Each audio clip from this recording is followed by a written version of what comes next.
DPAP के सदर गुलाम नबी आज़ाद ने कोकरनाग में खिताब किया। आपको बता दें, गुलाम नबी आज़ाद ने इससे पहले ही प्रॉपर्टी टैक्स के हवाले से भी बयान दिया।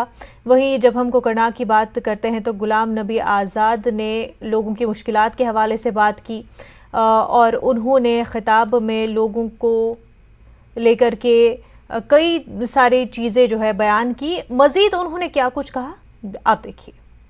साल पुरानी थी जब घर के 2 आदमी थे, आज उसके 100 आदमी बन गए हैं। वो 100 आदमी उस जमीन पे नहीं रह सकते, न घर बना सकते हैं, न खेती कर सकते। इसलिए जो जिस जमीन पे था सरकारी जमीन, मैंने उसका मालिक बना दिया था। असेंबली ने पास किया था, चुने हुए नुमाइंदों ने, चुनी हुई सरकार ने वो फैसला किया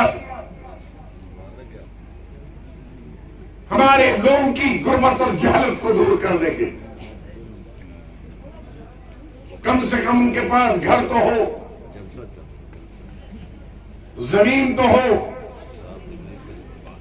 एक दुकान रखने के लिए, छोटी दुकान के लिए जगह हो, सब्जी अपने खाने के लिए जो महंगी सब्जी उस पर भी टैक्स है, कम से कम अपने घर में सब्जी लगा सके। ये कौन सा तूफान हो गया?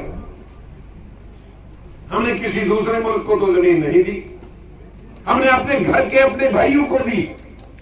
वो मेरा हिंदू भाई है, वो मेरा एससी भाई है, मेरा एसटी भाई है, मेरा कश्मीरी भाई है, गुजर बकरवाल भाई, वो गरीब का, वो देहात का है, वो जम्मू का है, कश्मीर का। जमीन इंसान के लिए